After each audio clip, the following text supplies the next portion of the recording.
Au nom puissant de Jésus-Christ, nous avons ainsi prié. Amen.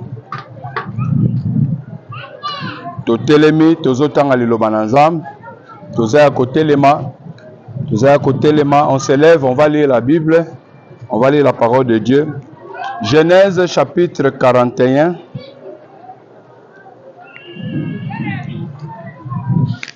Genèse chapitre 41, le premier verset, je lis au nom de Jésus-Christ.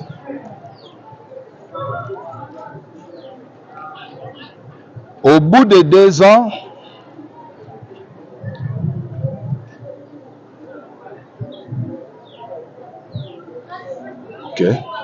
au bout de 2 ans, Pharaon eut un songe. Voici, il se tenait près du fleuve. Je peux commencer même au verset 15 pour aller plus vite parce que l'obéissite au lobela kiango. Pharaon dit à Joseph, j'ai eu un songe, personne ne peut l'expliquer. Et j'ai appris que tu expliques un songe après l'avoir entendu. Amen. On peut s'asseoir. Asseyez-vous. Tozolobela sur le Dieu des saisons. Pour dire quoi? Zambé, Azan Zamba, ba saison. Et on avait essayé d'expliquer c'est quoi la saison. On avait défini ça pour faire voir que la saison est une époque où elle est caractérisée par un événement. Soit un événement en mal, soit un événement où il y a bénédiction, soit il y a esengo. Et on avait expliqué par rapport, il y avait à Joseph, et on avait dit ceci que Joseph s'est retrouvé dans la saison moko ezalaki il y a tribulation pour la vie et c'est arrivé que jusqu'à tel point que Baté qui est la famille et Sali qui a se retrouvé en Égypte ayeko kuzwa lisusu condamnation na kati ya ndaku ya chef na ye bazokotia na kati ya kasho lisusu ya makasi koleka. Donc na étape nyonso ya vie ya Joseph a passé ba moment moko oyo azokuta toujours rejet, baza ko abandonner ye, bazo négliger ye, mais malgré saison il y a pas ces alaki, malgré saison il y a ba rejet zalaki kati na vie na ye. On avait eu à expliquer tout ça dans Psaume 105 que Zambenda permetaki ko éprouver vie à Joseph jusqu'à ce que Zamba ke ne kokokisa bénédiction nini oya bongisa ki na kati ya vie na ye. Ko Yesu Kristo pambola yo. Et saison, il y a malheur et parce que la Bible nous confirme que les ténèbres ne régneront pas à toujours. Pour dire quoi? Que si même Mouline koki ko umela na vie na yo et ko lelisa famille na yo, mais Nzambe ndenga salela makambo, Nzamba sala que ata batu ba leli ndenge nini. Souka Nzamba yaka quand même qu'on peut savoir réponse. Pourquoi? C'est un Dieu de faible. Azan Zambo yazalaka ya ba faible bateau bazonyo comme bazana passe. Depuis l'Ancien Testament, Nzamba kena ko sala même moyen ni na ko pesa ba esclave repos pour le col az esclave basomba ye azana ta ko pe mate mais Nzamba kena ko faciliter comment un esclave ba ko pesa repos pour y paper ma quand même. Et c'est ça le Dieu que nous servons. Pour dire quoi? Dieu est merveilleux. Zamba tikaka batute otoza bikela monaye. Et yako comme na vie à Joseph, moment saison yaki changé, saison peut ya bénédiction et ça qui nini et yaki. Et comment est-ce que cette saison a changé na vie ya Joseph malgré kaleka qui n'avait preuve na parcours nyonso ya bitumba. Bible zoloba il y a un temps pour chaque chose, c'est-à-dire tant il y a eloko nyonso ezalaka.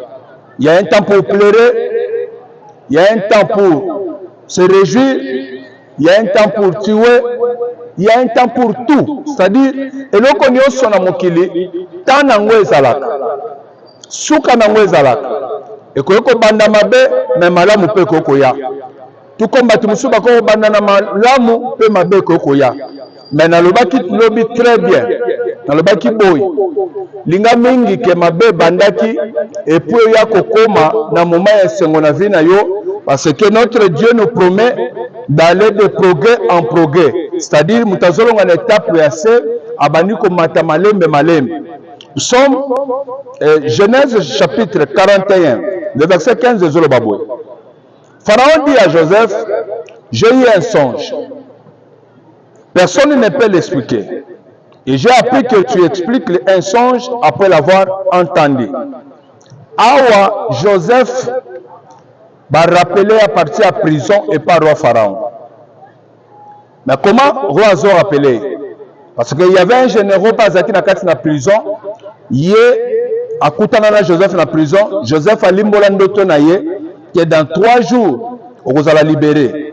Et Moussoussou parle de Kindoto pour Bazaki Mibale.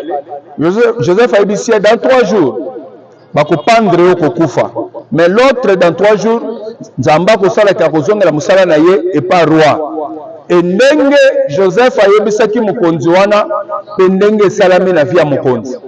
Dans 3 jours, et sali que ba rappeler ye roi limbisi ye bazongisi na kati na musala ba trouver kazayaki innocent. Et tango azobima Joseph azobise boy. Parle à ma faveur au roi. Yebisa ye na sali pe le côté. Témoigner pour nanga défendre ngai pour abima na kati na prison. Et le général de Patenda ndaye kokutana na occasion roi azolota bandoto. Na kati na bandoto roi azolota alamuki abengi ba magicien nyonso abengi batu na nyonso mayele po bameka ko interpréter likambo etali songe. Et j'avais dit ceci na likambo etali songe mutu moka ko interpréter ngo te to pe ko sala livre ndenga lingeli parce que soko lote loko boy elakisaka boy soko lote loko boy elakisaka boy. Non, Joseph nous répond pour dire quoi? Na likambo etali explication bandoto Nzambe nda pesaka explication. C'est-à-dire Nzamba koko bimisa likamba 7 vaches. Mais 7 vaches ezo bimisa cette année. 7 tiges ezo bimisa cette année. Siko soki mutazoloba ke loko songolo be ko zale loko boy. Par rapport à loko ni. Saint-Esprit mtayibisi yango. Parce que Pharaon luki batu ba interpréter ndoto ba magicien ba interpréter le kola la chose venait de Dieu. Ils étaient incapables d'interpréter ça. Ils étaient incapables. Il a fallu kaka mutu azana Saint-Esprit na molimo na Nzambe, ne mutu abongo ameka koya lisusu kotuna Nzambe par rapport ya ndoto wana po bayeba explication na Nzambe azolobela nini. Nda azotelema devant roi azobise boy. J'ai eu un songe. Personne ne peut l'expliquer. Et j'ai appris que tu expliques un songe après l'avoir entendu. Le songe, j'avais dit que c'est le parler de Dieu. Nzamba lobaka na kati na bandoto mututanga lali Nzamba zoya na kati na bandoto Nzamba zoya koloba, c'est-à-dire le songe eza le parler de Dieu eza moyen o Nzamba yaka kolobela kabiso soki mutazolala et azolota kate c'est très dangereux parce que le songe ndoto esalisaka muta yeba ndenge vie ezotambola ndenge esprit ya mutu ezotambola. Nzamba asalaki batu balotaka ndoto na kati na ndoto esprit ya mutu ezalaka capable ya kokota na monde spirituel po yeba le passé, présent et le futur. Mais soki ozolala eke olotaka ndoto te olali olamuki ka boyi ozoyeba eloko moko te na momo ozokende okufa okoyeba yango te. Mais Nzamba asala que mutu soki azolala esprit na ye kotaka na monde spirituel po ekendaka koyeba makambo nini elingi esalema po mutu azwaka mpe baprécaution. C'est-à-dire eza moyen moko Nzamba utiliza na kati ya vie ya bato po permettre komema mutu nyonso na prudence ke mutu asala orgueil te ke mutu asala fierté na kosambela to mpe koluka Nzambe bandoto ya mutu ekoki kotalisa mutu ke oza na danger kimela sikoyo epa Nzambe oza na danger bandoto kolota loto oza na cercueil c'est un danger. Maintenant kima pa Nzambe oluka délivrance, c'est-à-dire eza moyen oyo Nzamba asala po ede mutu nyonso ke ata prophète aza te mais par votre songe okoki koyeba danger nini eza na vie na yo okoki koyeba orientation nini Nzamba azopesa yo même ata olinga kovoyager Nzamba akoki koya koavertir yo à partir ya songe. Puis attention au Kende Boité. Que Kende Nzela Songolo. Que Kende Kosala va faire dans la province Songolo. Nzamenda Koboya Kolobelayo. Alors, Pharaon Zoloba, na l'autre ndoto, mais Moutoumoko, Azoko va expliquer nga ndoto azate. Joseph répondit à Pharaon en disant, ce n'est pas moi, c'est Dieu qui donnera une réponse favorable à Pharaon. C'est pour dire quoi? Que na likambo etali songe etali ndoto nzambe nde muta salaka nini nzambe nde muta répondaka nzambe nde muta explikaka nzambe nde muta yaka kotalisa explication ya eloko nyonso eza efora mutu te eza na makasa mutu te ke mutu ye moko nde akoyeba ndoto ezoloba nini nde Joseph azo expliquer par wa Pharaon alobi ke nzambe nde akopesa explication na nga moko na koyeba te. Pharaon dit alors à Joseph, dans mon songe, voici, je me tenais sur le bord du fleuve. Et voici cette vache grasse de chair et belle d'apparence montèrent hors du fleuve et se mirent à paître dans la prairie. Cette autre vache montèrent derrière elle, maigre, fort laide d'apparence et décharnée. Je n'en ai point vu d'aussi laide dans tout le pays d'Égypte. Les vaches décharnées et laides mangèrent les 7 premières vaches qui étaient grasses. Elles les engloutit dans leur ventre sans qu'on s'aperçût qu'elles fussent entrées et leur apparence était laide comme auparavant et je m'éveilla. Pharaon Zoloba, nazomona na ndoto 7 ngombe. Batelemi pembeni na mai bazolia matiti bazomela pe mai na yo komona 7 ngombe lisusu ya mabe konda et apparaître place wana yango pe pusani. Mais ce que j'ai aperçu c'est quoi? Nazomona 7 ngombe ya mabe ebandi kolia ngombe moko moko ezu elandi ngombe ya malamu ebandi kolia bangombe ya minene ya kitoko. Et puis tango esilisi komela bangombo ya kitoko wana bangombo ya mabe eye munene te échanger par apparence te etikali kaka mabe pe etikali kaka ya kokonda nde ndoto ekatani na sutuki. Oh, ça c'est quel genre de songe? Comment bavache ya mabe elie quand même bangomba minene? Mais il fallait quand même que cette apparence ya kovimba ba yape minene. Comment se fait-il ba vimbi ke ba yape minene te? Qu'est-ce qui se passe? Ndoto sutuki. J'ai vu encore un songe, 7 épis pleins de beaux, pleins et beaux, qui montèrent sur une même tige. Et cet épi vide, maigre, brûlé par le vent d'Orient, poussèrent après eux. Les épis maigres engloutis les 7 beaux épis. Je l'ai dit au magicien, mais personne ne m'a donné l'explication. Je devais dire à Pharaon, ce que Pharaon a songé est une seule chose. Dieu a fait connaître à Pharaon ce qu'il va faire. C'est-à-dire, Nzamba peut utiliser ndoto. Awa Nzamba zolinga atinda famine et attaquer mokili mobimba. Mais pour annoncer ngo, ils ont influence que bazwango à cœur, baluka comment prendre les précautions, Nzamba zokende ko travailler na ndoto à Pharaon. Comme il est le roi, Nzamba qui est intéressé pour bazwango en considération, batala comment bakoki pour prendre des précautions, bazwa provision pour bakoya na kati na pas cité dans moment famine. Et roi Zolo Tabandoto Anami Bale, Ndazola Mkaluki, interprétation exacte, Azo Kendekotuna Nabatunyoso, Ndabalobi Joseph Azali. Et Joseph Azoya, Ndero Abadi ko expliquer ce qu'on doto. Na kati na explication ndoto, Joseph Azo Beka ko répondre. Joseph dit à Pharaon, ce qu'a songé Pharaon est une seule chose. Dieu a fait connaître à Pharaon ce qu'il va faire. Zamba yako annoncé makamuni na lingasala. Les 7 vaches belles sont cette année.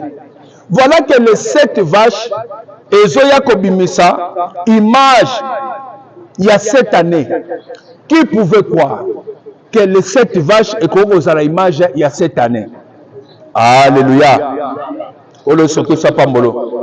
Qui pouvait avoir l'idée que les 7 vaches et qu'on peut sa image il y a 7 années? C'est-à-dire l'explication à songe. Et ça, c'est pour moi, c'est le livre qui y a expliqué à non, c'est pas comme ça. Le Saint-Esprit peut utiliser n'importe quelle image. Mais pour le Koyeba, vous priez Dieu, vous consultez encore le Saint-Esprit pour l'explication. Les 7 vaches sont 7 années. Et les 7 épis beaux sont 7 années aussi. C'est un seul songe. Échangé. Les 7 vaches décharnées et l'aigle qui montaient derrière les premiers sont 7 années. Et les 7 épis vides brûlés par le vent d'Orient seront 7 années de famine. Joseph commence à donner maintenant l'explication. Que si le roi vit les 7 vaches beaux, et vous avez vu les 7 épis aussi beaux, en bon état, et 7 vaches maigres, 7 épis maigres aussi, c'est-à-dire il y aura 7 années et 7 années de famine, 7 années d'abondance et 7 années de famine. Ainsi, comme je viens de le dire à Pharaon, Dieu a fait connaître à Pharaon ce qu'il va faire. Voici, il y aura 7 années de grande abondance dans tous les pays d'Égypte. 7 années de famine viendront après elle. Et l'on oubliera toute cette abondance au pays d'Égypte et la famine consumera le pays. Cette famine qui suivra sera si forte qu'on ne s'apercevra plus de l'abondance dans le pays. Joseph Albanus va vous expliquer, roi, que cette année d'abondance qu'il y a liboso, oyo komona ke makambo ezo simba nyonso ezo kende bien, makambo bongi na mboka, ba récolte na biso nyonso eza bien meilleur, ainsi de suite. Mais cette année, il y a famine et qu'il y a après abondance, et que ça n'a makasi koleka na niveau que tokozala takutu na idée que toutaki koleka na cette année d'abondance. Alléluia. Si Pharaon vit le songe se répéter une seconde fois, c'est que la chose est arrêtée de la part de Dieu et que Dieu se hâtera de l'exécuter. Si Pharaon vit le songe se répéter, c'est que la chose est arrêtée ainsi de la part de qui? De Dieu. Ce qui te l'ongoli nzam, tocha sikoyo, monde à ténèbres, le diable, oui ou non?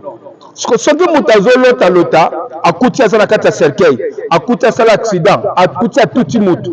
Quand on écoute la répétition bas songe, c'est que la chose est arrêtée comme ça dans le monde spirituel et que tarder pour s'accomplir. Alléluia. Que le Christ soit pas molayo. Comme le roi vit le songe se répéter, c'est-à-dire la chose est comme ça, ça va se réaliser et ça ne tardera pas pour s'accomplir. C'est-à-dire, lorsqu'il y a répétition de songe, lorsque vous voyez quelque chose se répéter, à chaque fois, vous voyez toujours des songes aux Okuta, Yoza Awana Bubumbashi, mais tu te retrouves toujours au village. Là où tu as grandi, à chaque fois, mon kaka ndotwana, na milambo bandeko lata na mai, parce que on se la rivière. Mais ndotwana zonga toujours pourquoi? Et ça n'a pas tout de fois, ndotona ye, ami kutaka toujours, azana classe, na sa silisa classe à comme parent, azana classe ya bleu blanc, et à son coup de siko ba PC examen, test mokezo le kana, il faut mutino sa répondre na l'interrogatoire. Mais depuis simbi stylo, azoko kako répondre te mazo sentir ba réponse yango. Ah, on a répondre en boy, oh les boy. Mais jusqu'au biko ba ne répondre, azoko kako répondre te un peu distrait jusqu'à tel point bazoya ba botoli papier à répondre te azo sutkana ndoto. Ah, ne sais pas ba réponse nyonso mendeni na koko répondre te. Son journée ça peut se répéter à tout moment. Mais ce qui peut se répéter à tout moment, ils ont le banine. Zamba zonga sonine. Pourquoi il faut notre internat et ça toujours? Pourquoi notre ne fanda à Kinshasa? Il faut zonga toujours. Na le pango fanda. Na bilonga bato bozaki na bango, il faut retrouver chaque fois na kati ndoto na yo. Mais yo so se retrouver ça na poto. Mais pourquoi il faut qu'un ndoto bandal et zonga chaque fois? Et bandal wana fo mona kaka ndako bozalaki. C'est pour dire que Nzamba za ko interpeller yo, il y a quelque chose caché na ndoto wana oyo ozo comprendre te. Pourquoi il faut ndoto no ka gomi kutaka ozalaka na kati ya zamba ozoluka nzela. Nzambe tanga zotala ozoyaka ozolelepa na ye.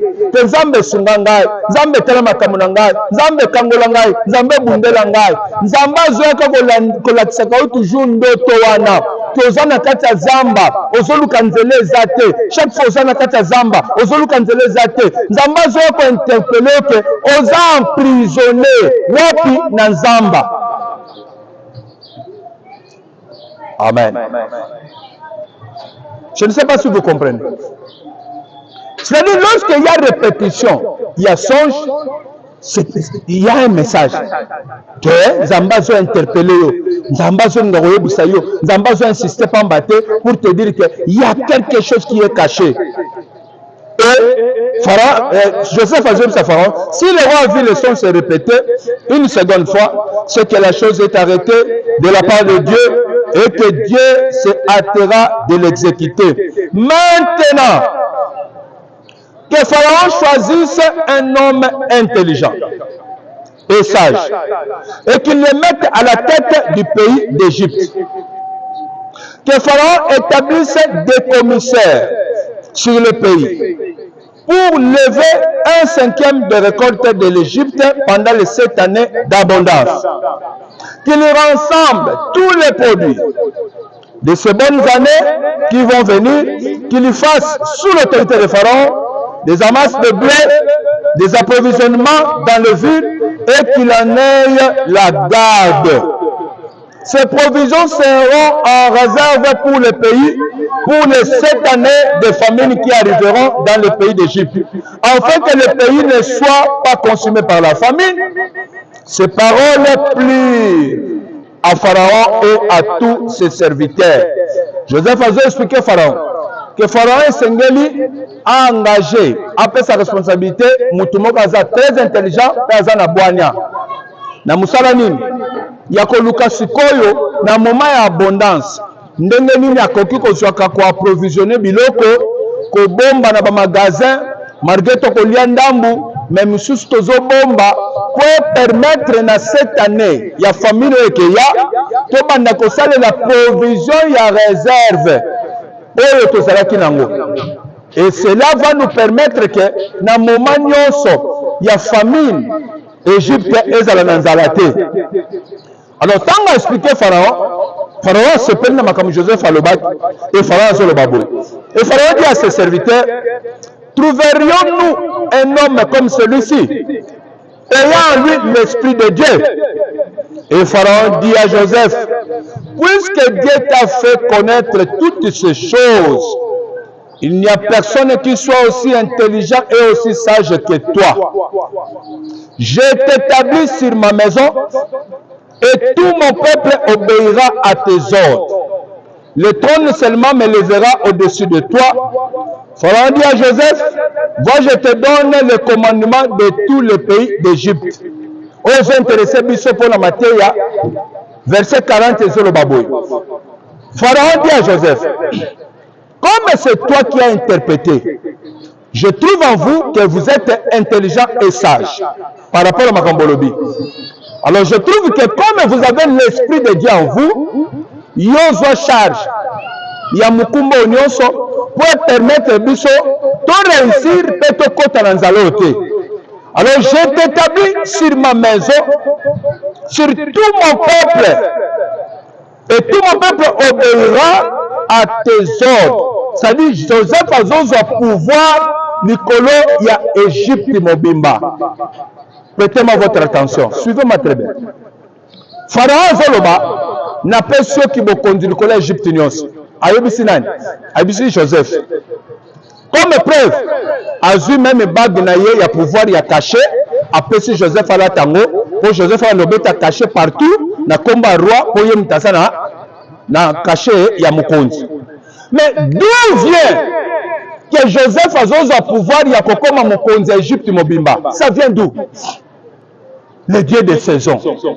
Joseph qui est passé dans la souffrance.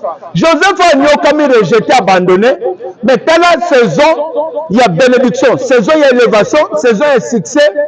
Et ils ont apparaître dans la vie, ils ont changé parcours de sa vie à un instant.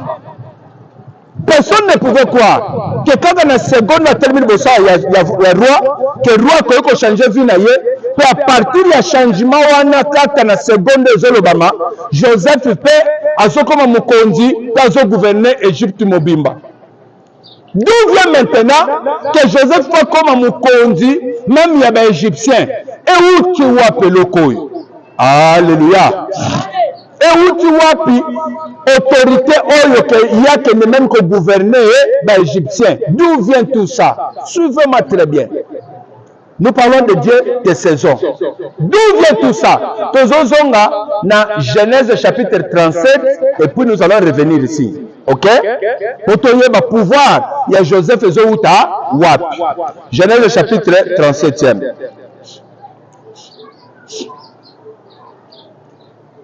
Genèse chapitre 37, verset 9 à 10, Natangatawan.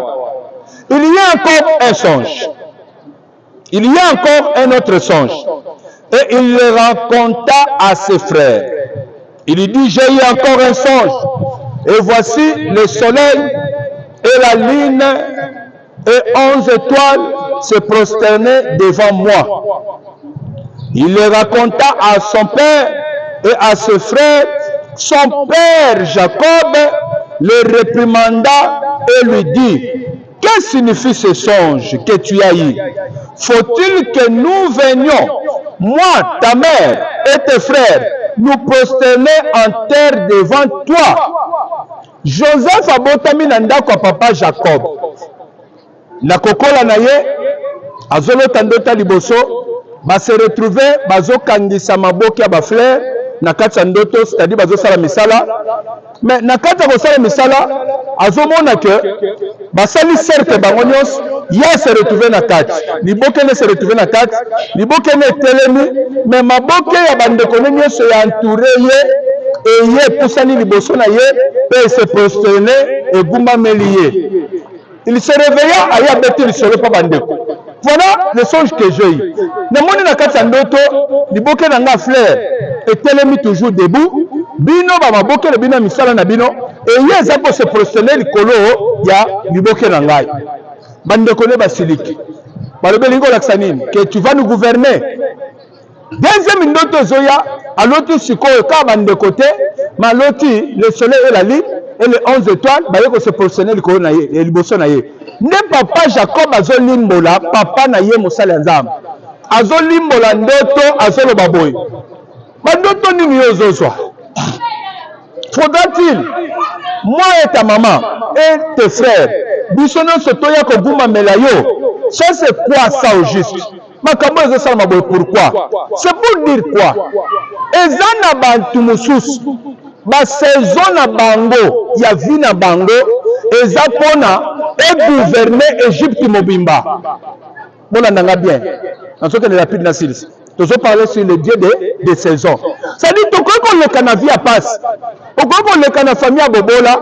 Mais le but est que Yopo Kozalaka à Bobola. Le but est que Yopo vivre que vie à passe. Parce que la vie est dépendante de Nzam. Nzamena Yebi, vie à Moutunere Kezala. Nzamena Mtabongisaka programme. Ayebi que Yobo Tama na famille. Et Bana Nyoso Babo Tama na kati ya famille. Bazaba étoile. Oyo Nzamba atinda dans chaque famille pour éclairer. Je ne sais pas si vous me comprenez. Ce sont des étoiles. On les bota makanakati ya famille nyonso pour éclairer la famille. Alors c'est pour dire quoi? Ezana batu oyo soki bakoti na kati ya saison na bango, saison na ye ezapona et gérer Égypte mobimba na monde entier.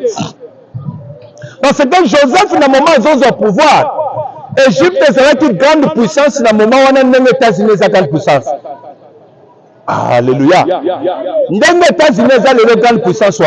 L'Égypte est une grande puissance dans le moment. C'est-à-dire, faisons il y a bonheur, il y a Joseph et dirigeant le monde entier. Parce que le monde entier, il y a qui va jouer pour approvisionner l'Égypte.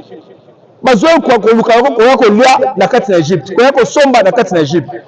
C'est-à-dire étoile à Joseph, eza étoile moko oyo nzamba asali ke malgré Pharaon zoloba na peso pouvoir ko gérer Egypte, batu mususu soki bakoti na kati ba saison na bango, saison na ye wana eza po gouverner monde entier. Eza po monde entier banda kolobela kombo na ye, eza po famille mobimba bazala na sa pouvoir na ye po bokola bango. Je ne sais pas si vous comprenez. Alors, pouvoir de Joseph, c'est ça où tu as. Depuis que tu as mis papa na bango, Zamba bandi ko talisa ke yako dominer. Yako renyer ko bande ko naye. Yako zala mokonzi. Bande ko naye bakobika na sima na ye. Azokoma na kati na Egypte, bazokende toujours kopesa ye même pouvoir wana. Yanine ke a dominer likolo ya Egypte mobima. Mais eloko uti wapi? Azokota na kati na étape makambo boy. Pourquoi? Parce que le Dieu de saison avait préparé que étoile Joseph, les étoiles esengeli dominer na monde entier, les étoiles esengeli gérer batu, les étoiles esengeli ebikisa batu. Makambo nyonso na lobi nde salema na kati ya vie Joseph. A gérer monde na moment wana, abikisa batu na moment wana, abikisa même famille na ye, kaka batu baboya ko guma melaye, baye ko guma melaye. C'est pour dire quoi? Genèse toujours 41 na zongi wana. On a expliqué très bien. Basolo bani. Genèse 41, verset 40, et Zolo Baboué. Je t'établis sur ma maison. C'est-à-dire, Nandakou ya Pharaon, Joseph a un pouvoir. A se dominer. Je t'établis sur ma maison, et tout mon peuple obéira à tes ordres. C'est-à-dire, Nandakou ya Pharaon, Nandakou, na peuple nyonso Egypte basani bakotosa mibeko ya Joseph azosanini azoloba. C'est-à-dire, zana batu mususu saison na bango oyo nzamba koko zala kotse na saison ya élévation, saison ya bénédiction, saison ya lipamboli, atoza mwana muke, po Joseph azaki mwana muke, atoza mwana muke. Mais soko yebi kosimba saison très bien, okoki kotia ba provision partout oyo koko permettre que na moment famine yaka, na moment koki kolemba et que ba faire esimba lisu te, ba provision koko kosalisa yo. Je vais m'expliquer. Je t'établis chef dans ma maison. C'est-à-dire quoi? Ezana batu mususu nzamba zwaka bango akoti bona saison na ye, mutu wana akomi très important na kati ya famille. Amen. Azokoma très important na kati ya famille na bango. C'est-à-dire famille mobimba margo za mwana muke efandaka na Jobour. Ozokuta batu nyonso soki komi fin de l'année bazotia mutema ke opesa bango basaki alosi, opesa bango biloko. Bazotia mutema pa na yo, bayebi ke yo mutoko kosunga bango, yo mutoko kosalisa bango. Komeka nango tolo te, po eza saison nzamba pesi yo. Margo za mwana muke, mais nzambe muta sepeli ke yo la solution oyo koki kopesaka na famille na minute oyo. Et c'est une bénédiction pour vous et pour votre postérité à Banozobota. Soko saleli yango te très bien. Kolo pambola. Kolo sekisa pambola. Je t'établis chef dans ma maison. Ndana tikali kaka mokonzi comme roi. Mais c'est toi qui décides même dans ma maison. C'est-à-dire loko nyonso Joseph azolbe sema na kati ndako ya Pharaon, même le roi azoto sango par rapport ya pouvoir apprécier. Sauf que ya tikali mokonzi, atikali na pouvoir nyonso na kati ya kati ya Egypte. Mais Joseph aza après ye nda azo décider même na kati ndako ya Pharaon. C'est-à-dire zana batu mususu nzamba zwaka bango akoko longola yo tina kauka. Atambusi yo Lubumbashi amemi yo ti Afrique du Sud. Akomisi yo ti bandi kozwa mbongo. Omatokita ateza soki mbongo balobi ke oyibaka. Oui, soki nzamba permettre te ke ozwango ozwa te. Bayebi soki miyibi nyonso nde bakutanaka bazwaka. Nayebi te soki mutu mazo comprendre. Miyibi nyonso nde bakutanaka kaka baozwa. Ata soki ozoyiba, ata soki balobi koyibaka. D'accord. Mais nzambe soki permettre te ke yo zwango, mwa yo zwa eza te. Alors soki oza motu oyo nzambe apesi yo saison mpo la solution mpo na bato. Okoki kozala la solution ya famille malgré oza mwana moke, mais yo nde moto okomi kodeside, yo nde moto ozoloba mpe ezosimba. Et soki oza mayele ndenge Pharaon alobi, il faut que tu engages des hommes intelligents et sages. Ce qu'on a bateau baza intelligent, pe baza sage, on va commencer à conseiller très bien. On va avoir provision partout, on peut permettre que à 2 ans, aux hommes mona moko tinda na poto atinde le $300. À 2 ans, aux hommes ndenge nzamba telesedi ke ozwa bana okangisa bana famille tinda bango poto. Eza provision pour na yo, l'objet tu ne sais pas, tu peux tomber malade. Okoko ça l'appelle souté topo kufi okoko kutake bato yo selisekele bakomi na nyongo ya koluka koboko lelo bana kosunga pe yo okoko za solution famille na bino yo nde mutu na moma wana saison pesa melioke ozala malamu bato nyonso bakimelaka pa na yo. Même ta femme à la maison il faut luka on s'occuper na ye on propulser ye parce que tu ne sais pas même ta femme akoko za la provision na ye lobi o akomi ko za capable pesa $20,000 apesa $50,000.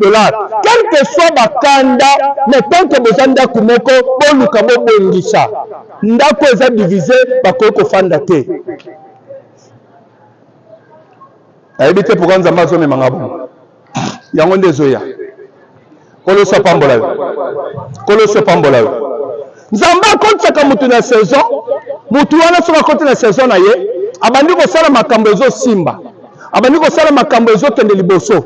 Soki aza mayele meme mwasi akozala ko botana ye mwana soki mama wana aza bien mama wana équipe opesi pe baaffaire meme ata yo oza te me moto azaka mpe obokola mwana no malamu si eza mama na ye moko te soki mama wana aza na mbongo akosokipe na mwana na yo na place kendake na badepense inutile bafolie inutile nzambe asalaka ke mutu moko akoti na saison mpo azwa bato mosusu ainfluence mpe bavi na bango na kati ya saison oyo akoteli etoso na très bien etoso na très bien nzambe asalaka ke mutu mosusu akoti na saison na ye mpo saison mutu wana ainfluence bato mosusu. Joseph azokota na saison na ye ya bénédiction saison na ye ezoinfluence monde entier. Joseph mutagerango na bandeko ne bazouta na Kana baye na Egypte po basa nini baya kozwa bato bakoko bande kolanda yo bato bazwa pa na yo. Mais il faut être intelligent, il faut être sage. C'est-à-dire quoi? Na koko tala comment ko pistonner bato na pese équilibre na famille. Pourquoi? Parce que saison ya bénédiction monani pa na ngai, saison ya élévation ye pa na ngai. Lokola nga mutu na zozwa na luka na positionner na position et que ça là que ba provision na moment de difficulté que y a. Pourquoi? Parce que il y a un temps pour chaque chose. Ce que zomona na mbongo na minute et que comme na moment moko ya mbongo sali nini e kauki tant muso komi ko vivre na ba production ya biloko investisaki. Mais il y a comme boyozwa et comme il passe nyonso boko sala on nous connaît sur ma crédit na banque bazo personne le soute. Pourquoi? Parce que saison est l'équipe saison comme la kamoto même ba fille belé ba saison na bango le cas. Pourquoi? Saison mariage yé bana mibali ba comme wale la yeba bala yé mais ya sakana li batone nyonso pa lia kambongo tia surtout ki moment ya mariage pe le kakate sa nini eleki le loi tikali moya bala exact. Pourquoi? Parce que azalaki qui est intelligent qui azalaki qui peut sage te ya ko comprendre que saison peut s'amener ngai naza ko s'adresser na bandeko na ngai naza ko s'adresser na bato nyonso balandaka ngai soko sokoti na saison na yo yeba ke nyonso ezosala esimbaka mais tikala koyeba ke na kati na saison oyo akendaka kosala réussite ya saison wana eza nzambe kolinga koabandone nzambe te kolinga kotiaka nzambe mosika te lukozala attaché na nzambe ndenge Joseph azalaki na nzambe po nzambe nde moto akosala ke baprovision nyonso oyo okoko lukotia ogarde wana nzambe moto akosala ke banyama bakende kolia baprovision wana te ebeba te okoko lukomisala makambo olobi nazobongisa vi na ngai c'est faux. Bakoko yako souffler likolo nango bafuli mupepepe disparaître. Combien bazwa bambongo basomba ba immeuble basutuka lelo basala yoko tena maboko batu bazala na aviation na Congo ba aviation ne kangama bongo ka yo muto bongo za somi mo bandako osomi mo ba building tu penses que ekoko li mote liboso za kila ngote bongo siko komi nango bongo lobi pepe disparaître et ça passe. Combien na ba famille bazwa batika lelo maboko passe maboko pamba to better ko ce qui sont maboko makasi na bide so zolanda très bien.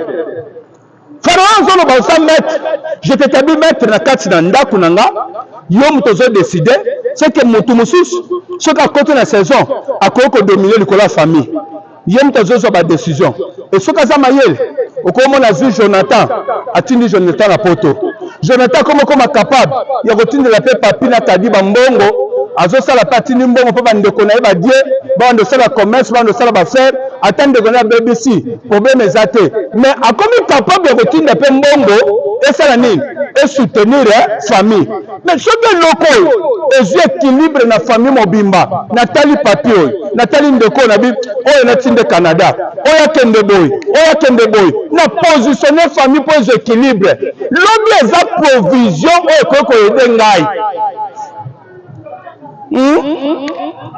lobi eza provision oyo ede ngai. Moi, j'ai passé des moments ici. Non, dépend de Nzambe Nenazao. Nzambe Moutotambu Sangai. Et maintenant, il faut nous expliquer. Et ça, saison Nzamba Koti Singai. Ne pensez pas que je vais échouer. Nzamba même église na Kamalone. Azongisi elamba plus ethnique awa pamba te. Azongisi yango po musale za munene ya kosala na kati na Katanga. Et je le sais très bien. Et il me faut des gens intelligents et sages pour m'accompagner dans Moussala. Nzamba sala quand même dans la communauté. Akoko sala que okuti votre père spirituel azomata Nzamba bandi ko pesa ba provision bana mususu ba yebi makamanzambe pe ya bien ba yebi côté ya bien baza pe na grâce à Nzambe Nzamba bandi ko propulser bango bazo pesa équilibre ya leur père. Je vais témoigner quelque chose. Et ça na batu mususu ba communauté mususu ba rata ba passe à nord oyo koka ko sala que soki ba comprendre que Nzambe ndazo sala que mwana oyo ya ye abana ko réunir plusieurs pasteurs abana ko réunir bato belé na structure songolo pe bato bazoya ba omona loboka Nzambe soki ba comprendre que loko na que za déjà pele Nzamba zo benga mwana nango baza bato esengelaki baluka Nzambe babanda kotuna Nzambe na sala na mwana onini na bimisa ye déjà soki ba réussisaka ko bimisa ye déjà ke ba surprendre kaka na ba campagne na minene aya teya siso teya alobi na pambolo lelo bimasa la communauté na yo na pesa autorisation mwana ona lelo akoka kozala loboko mibale ezosunga communauté wana sans pour autant communauté ne disparaître. Pourquoi il faut la communauté qui disparaître? Parce que bato bazo comprendre que tant na bango saison na bango et comment va commencer la provision pour nous protéger et ça saison et comment bango abondance saison abondance yaka saison pe ya kozanga ya pas c'est ça nini et yaka mais Joseph a dit à Pharaon il faut battre intelligent bato baza sage o bakoyeba ko bomba biloko pour permettre na tawana tango tokolemba tango bozasu makasi te tango tokokoma na moment nzala to banda ko utiliser provision wana ba communauté belé le échouer na point oyo tikate communauté na bisa CSVH échouer te na point oyo échouer te na point oyo et réussir na point oyo. Pourquoi on Nzamba zo pesa bana moko oyo bazana grâce ya munene oyo Nzamba kotambusa na kati na mokili ya biso communauté ke kendaka kaka exister et puis ba génération ezo continuer. Pourquoi? Parce que toza basé na likambo etali sainte doctrine tozo bima libanda ya volonté Nzambe te. Je t'établis dans toute ma maison. Aux le pouvoir, c'est toi qui décides. Et tout mon peuple bakotosa yo na shiftu mobimba bazo obligé basani batosa Joseph eza na batu élévation na ye saison na ye eza po monde entier banda koyoka ye. Pourquoi?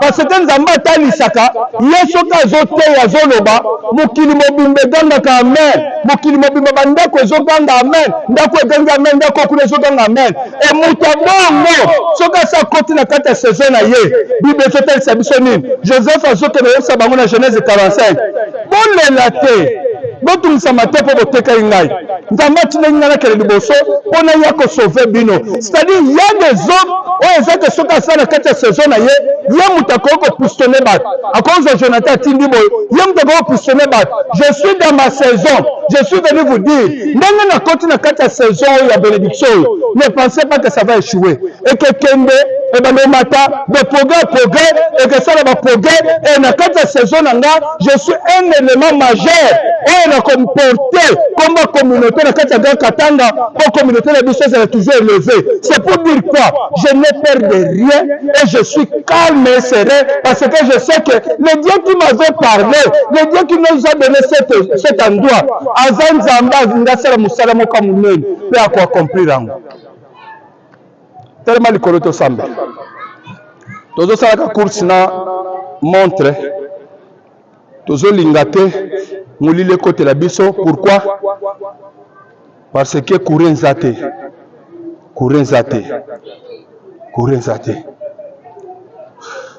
Le Dieu des saisons. Ozo passer saison. Parce que moto ya sa côté la saison naie.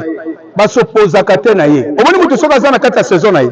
Ba tele melakete. Mutu moko ta koka ko telemela Joseph na kati ya saison na Yohana ndenge zo konza na kati na Egypte mutu no sa été obligé to sa Joseph alobi bato bazo garder ba magasin avant ba décider faut ba comme konzi Joseph alobi nini et so landa très bien ce qui mutu na kati ya saison mutu moko a telemela azate même Yesu alobi n'est-ce pas qu'il y a 12 heures na kati na journée naza na kati na 12 heures na ngai esengeli siko na se manifester na sala o esengeli na sala misala ya tata na ngai tikate ce soir prière aux sala que nzambo ya sali que église za l'installer na sikoyo lumière ye na sikoyo eza na mission mobimbe ye ko sala nzamba sala que on bénéficier grâce ya liloba ezote ya ma on bénéficier grâce miracle que bisika chèque ezalaki bisika mande makambo ezali ko compliqué nzamba sala que réussite kota réussite pesa melayo. Pourquoi? Parce que vous bénéficiez na kati saison ya muto azali boso na bino